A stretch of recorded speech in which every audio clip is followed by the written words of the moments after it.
All right, I'll get some injury game status updates here in a second, but did want to highlight our All-Pro players. What an honor for Justin unanimously. Great to see there. Depot as well, first-teamer. I think it's an awesome highlight of what's taken place in a lot of ways. You know, Andrew Van Ginkel is a great example of coming here in year one. And having your best season, second-team All-Pro. I thought there were some other guys clearly deserving, but that is a very, very difficult group of players to be among, and thought that was awesome. Also want to highlight, I know we announced T.J. Hawkinson earning our Ed Block Courage Award as far as, you know, things that mean a lot to our players.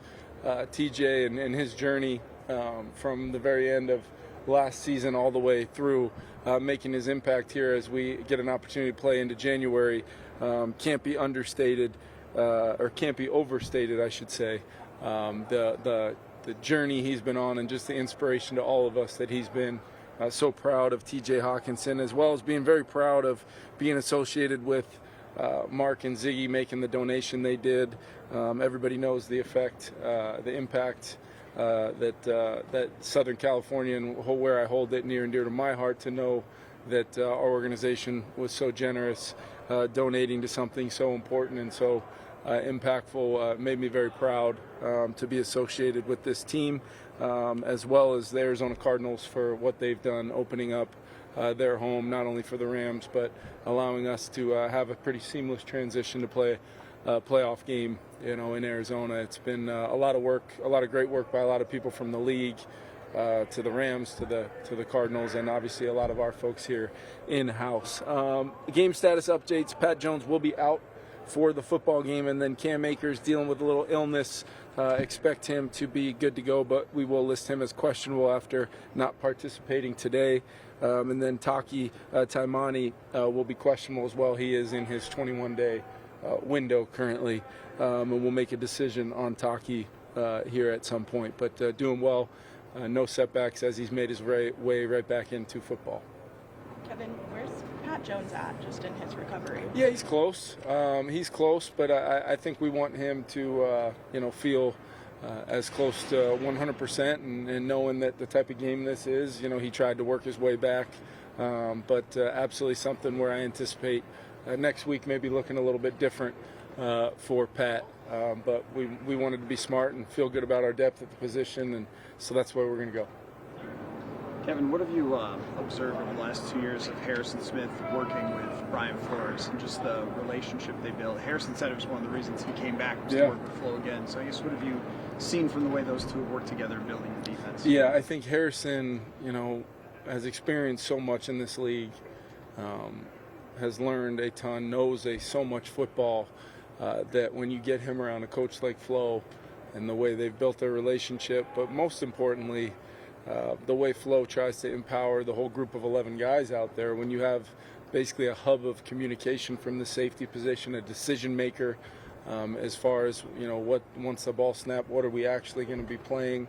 Having that gives me a peace of mind, knowing some of the things we do defensively, and knowing those two are in such lockstep. It's been massive for these last 2 years as Flo's been able to build something really unique and something that's helped us win so many football games. So it's been that relationship among many on the defensive side has been so critical to our success.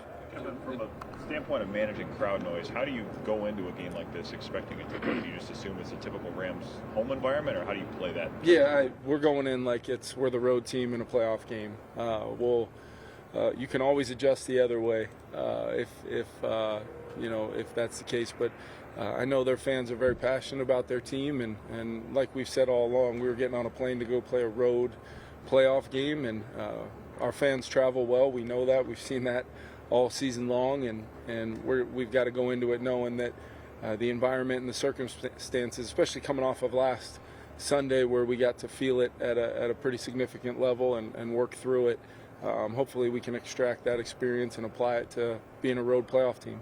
Logistically or otherwise, football-wise, does it change anything to have changed venues for you guys?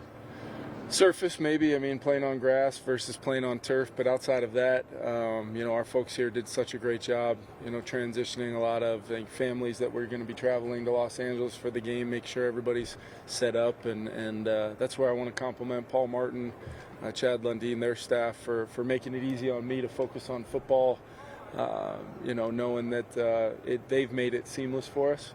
And then I think the league did a great job, communicating throughout the week and working through that decision with the Rams and us to allow everybody to have total clarity so that we can make it about the game. And most importantly as well, just knowing that all those folks out in Southern California are on our minds and in our hearts. Daniel Jones, have you guys kind of ironed out a role for Monday night or no? Daniel Jones will be one of the quarterbacks, on the roster for the team. I made that very apparent the other day.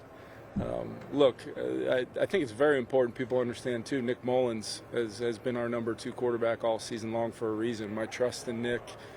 Sam takes the majority of the reps all week long. So we wanted to make sure as we hopefully move forward over the next month that we're going to do the things that give us the best chance to win. That very easily could be, something that may look different here and there, but obviously not something for the benefit of our players and our quarterbacks that I certainly need to be discussing at this podium. I do respect the question, though, and your question as well earlier this week. Thank you. Coach, recently in an interview, Peyton Manning said that of the coaches in the playoffs right now, that he would most like to play for would be you. Yeah. And then he also said that he cold texted you and apologized that you had to interview with Eli and just kind of had a fun interview. I was just curious sort of what your thoughts were on hearing that and just your interaction. Yeah, I had, anytime I'd ever gotten a chance to have any interactions with Peyton, it was always me, just telling him how much I respect him and what he has meant to this league and the unbelievable career he had.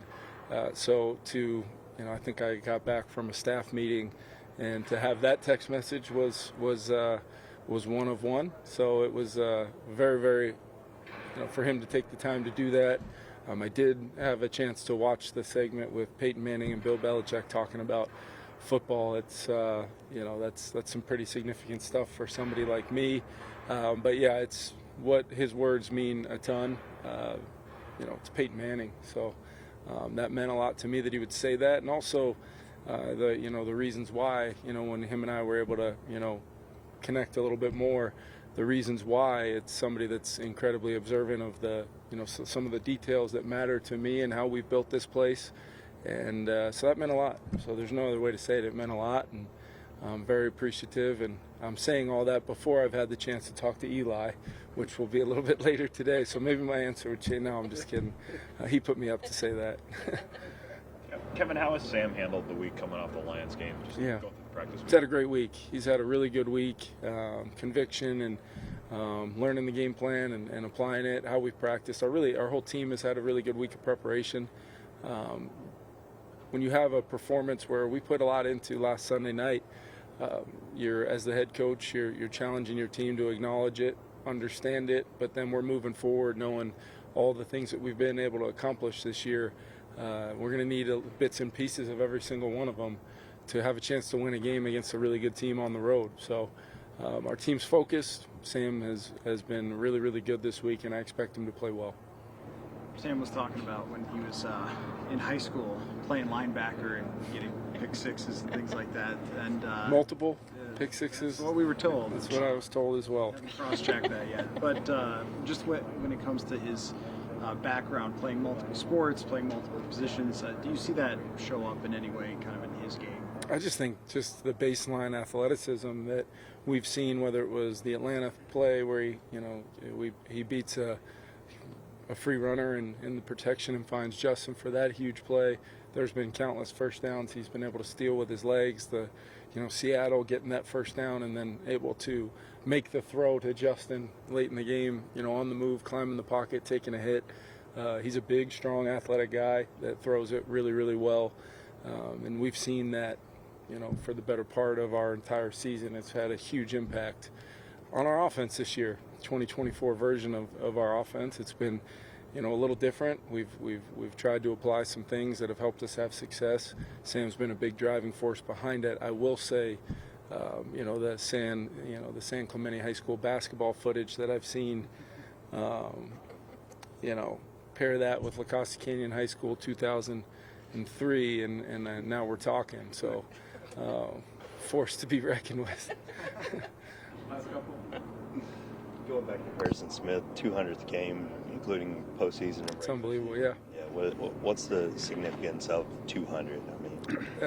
Just to know with every single one of those games, there's a story behind his impact on huge performances where that the Minnesota Vikings have won a lot of games with him playing safety for us and long before I got here.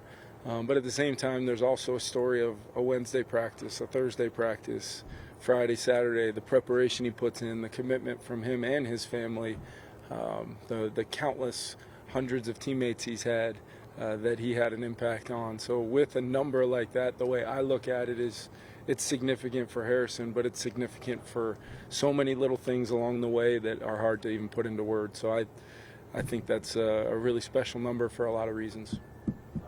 Is there any different feeling for you going into this playoff game than your first playoff game 2 years ago? Yeah, I think so. I just think each year is different. This team's been, we've been a different team. Every year you're going to have a new team, new principles, new things, all, built around the idea of getting to games like this. And we've got to be, the best version of this year's team that we can be, and that includes myself, coaching this group and leaning on my coaching staff and of course our leadership of the players.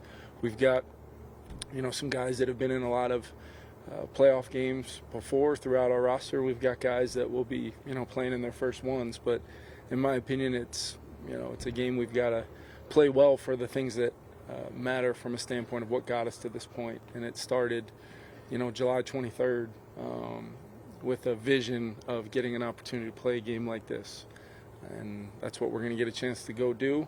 60 minutes to continue our season against a really good team that it feels the exact same way about it. And it's going to be as competitive as it gets and high-level football. And we've got to do the things that it takes to win the game and try to get it done. Thanks, everyone. Thank you.